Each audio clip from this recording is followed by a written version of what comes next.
Potency and dose নিয়ে আজকে ষষ্ঠ ক্লাস। আজকে আমরা আলোচনা করব 50 মিলিসিমাল স্কেল পোটেন্সি আমরা কাদের ক্ষেত্রে ব্যবহার করব। ক্লাসটি শেষ পর্যন্ত দেখলে আশা করি 50 মিলিসিমাল স্কেল পোটেন্সি কাদের ক্ষেত্রে নির্বাচন করতে হবে আপনার ক্লিয়ার হয়ে যাবে। ডক্টর স্যামুয়েল হ্যানিম্যান স্যার যখন প্যারিসে চিকিৎসা দিচ্ছেন তখন দেখলেন দীর্ঘস্থায়ী ক্রনিক রোগে সেন্টিসিমাল স্কেলের যে পোটেন্সিগুলো, উচ্চ পোটেন্সিগুলো মানুষের শরীরের ভিতরে অ্যাগ্রাভেশন তৈরি করছে। তো তখন তিনি চিন্তাভাবনা করে এই 50 মিলিসিমাল স্কেল আবিষ্কার করলেন এবং যে রোগীকে দ্রুত, কোমল এবং স্থায়ীভাবে আরোগ্য বিধান করতে হবে। এই কারণে এই 50 millesimal scale doctor Samuel Hahnemann sir আবিষ্কার করেন। তো কাদের ক্ষেত্রে আমরা এই 50 মিলিসিমাল স্কেলের পোটেন্সি ব্যবহার করব, আলোচনা শুরু করা যাক। 1 নম্বর, দীর্ঘস্থায়ী ক্রনিক রোগে আমরা এই 50 মিলিসিমাল স্কেল পোটেন্সি সফলতার সাথে ব্যবহার করব। তাহলে দীর্ঘস্থায়ী ক্রনিক রোগ এটা আগে আমাদের বুঝতে হবে। দীর্ঘস্থায়ী ক্রনিক রোগ হচ্ছে যে রোগটি আমাদের শরীরের ভিতরে দীর্ঘদিন ধরে বাসা বেঁধে আছে এবং যে রোগটি বারবার আবার ফিরে আসছে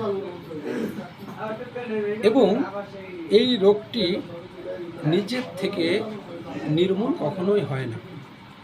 সে আস্তে আস্তে আস্তে আস্তে শরীরের ভিতরে বাসা বাঁধতে বাঁধতে অনেক দূর পর্যন্ত ছড়িয়ে যায়। এটাই হচ্ছে দীর্ঘস্থায়ী ক্রনিক রোগ।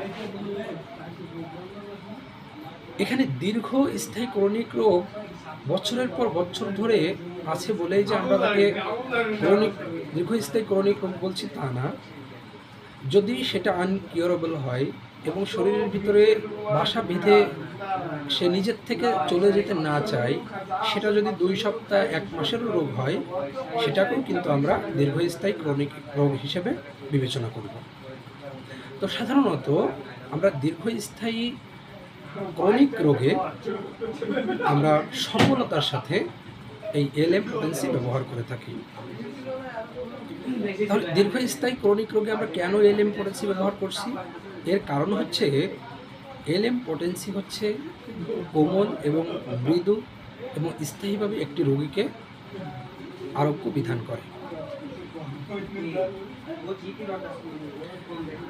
এছাড়াও যদি আমরা দীর্ঘস্থায়ী ক্রনিক রোগে সেন্টিসিমাল স্কেলের পোটেন্সি ব্যবহার করি তাহলে দেখতে পাই যে রোগীর অ্যাগ্রাভেশন ঘটে, সিমটমের অ্যাগ্রাভেশন ঘটে এবং রোগী হিতে বিপরীত হতে পারে।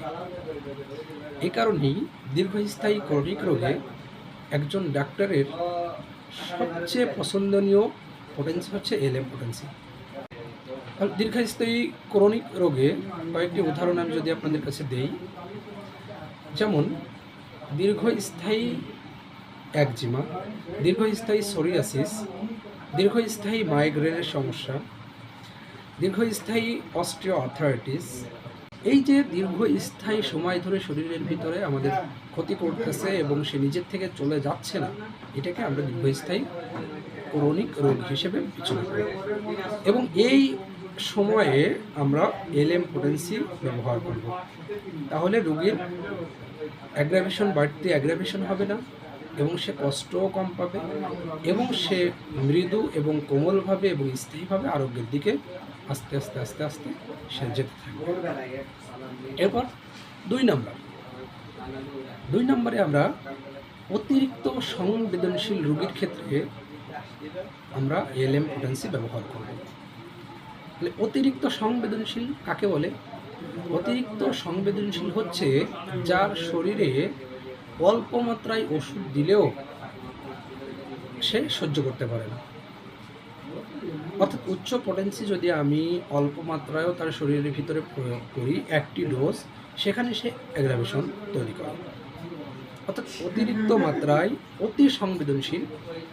যেমন সংবেদনশীল, তার গায়ে কেউ হাত দিচ্ছে, সে সহ্য করতে পারে না, স্পর্শে সে সংবেদনশীল। তো এই সংবেদনশীল ক্ষেত্রে আমরা এলএম পোটেন্সি ব্যবহার করব। সংবেদনশীল বলতে আরেকটু যদি আমি ক্লিয়ার বলি, একটি পেশেন্ট আপনার কাছে আসলো, সেই পেশেন্টকে আপনি সেন্টিসিমাল স্কেলের 30, 200 আপনি একটি ডোজ দিলেন। তার শরীরটা এত সংবেদনশীল যে সিমটমের জন্য সে আসছিল সেই সিমটমটা আরও বেড়ে গেল।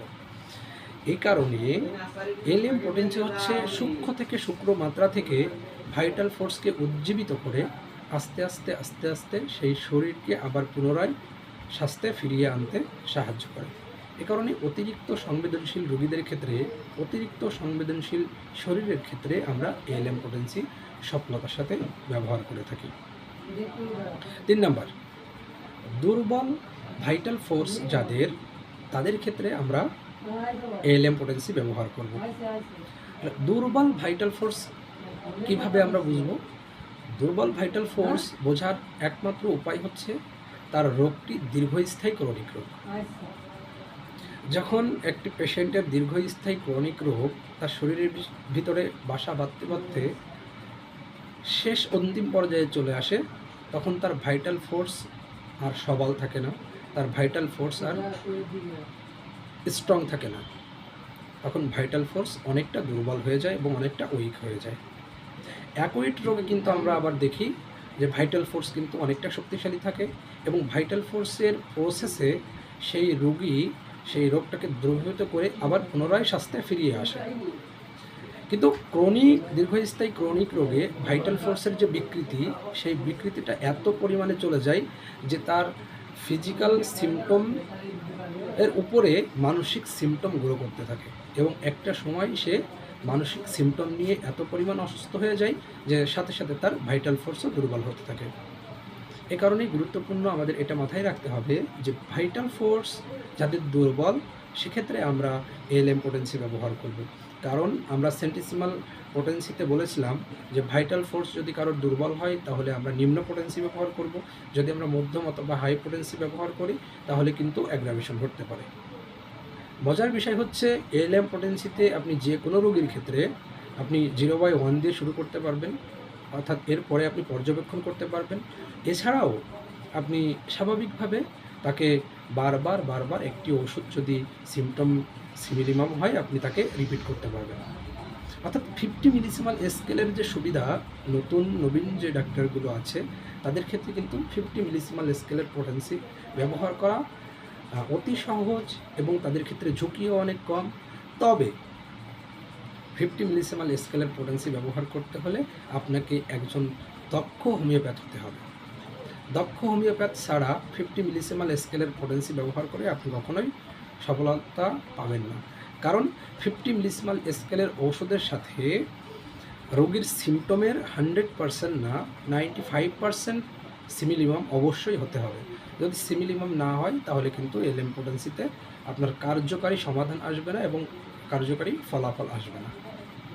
তাহলে 3 নাম্বার বুঝিয়ে দিলাম যে আমরা ভাইটাল ফোর্স যাদের উইক, ভাইটাল ফোর্স যাদের দুর্বল, তাদের ক্ষেত্রে আমরা সাধারণত এলএম পোটেন্সি সক্ষমতার সাথে ব্যবহার করে থাকি।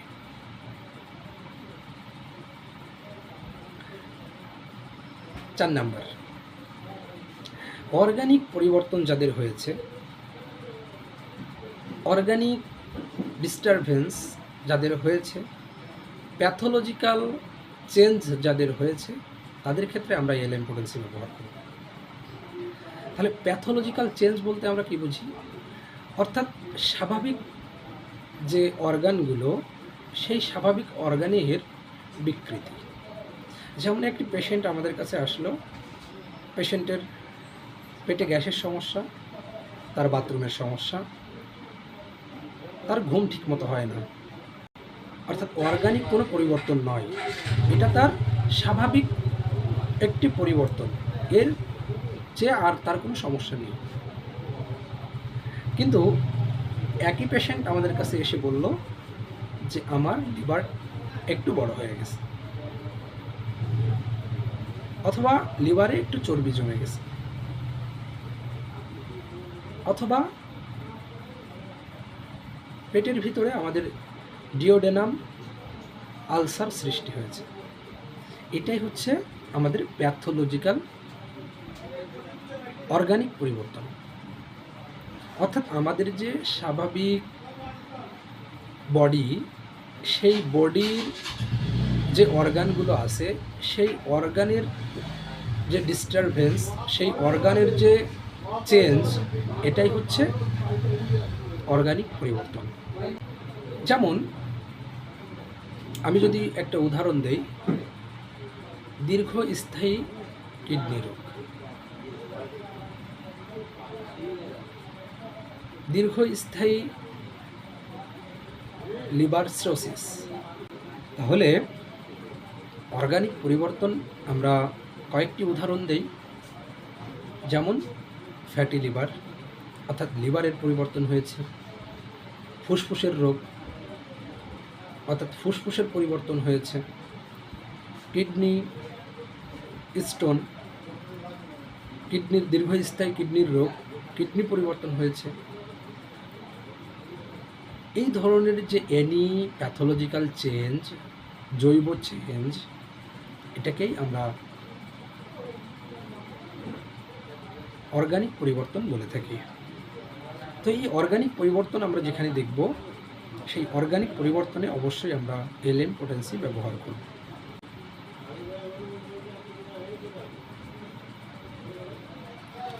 এরপর যখন আমাদের একই ঔষধ বারবার রিপিট করতে হবে, দেখা গেল একটা পেশেন্ট আমাদের কাছে আসছে দীর্ঘস্থায়ী ক্রনিক রোগ নিয়ে, তো এই পেশেন্টকে আমরা বারবার একটা ওষুধ আমাদের রিপিটেশন করতে হবে।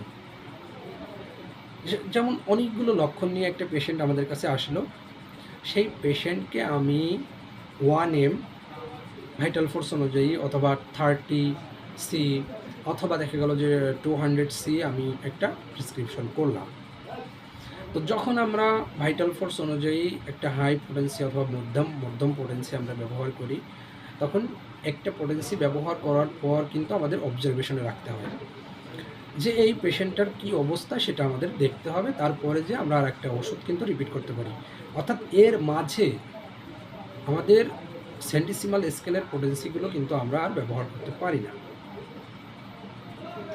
এক্ষেত্রে একটা মজার বিষয় হচ্ছে, এলএম পোটেন্সিতে যদি বারবার একটি ওষুধ রিপিটেশন করতে হয়, যে আমার এই ওষুধটা আমার সিমিলিমাম হয়নি, আমি ওটা অফ করে দিয়ে আরেকটা সিমিলিমাম দিব, এটা আমরা দিতে পারবো।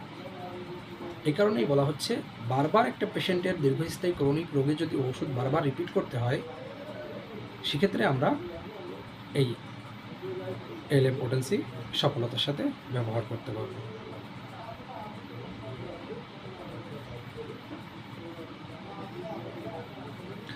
এরপর 6 নাম্বার,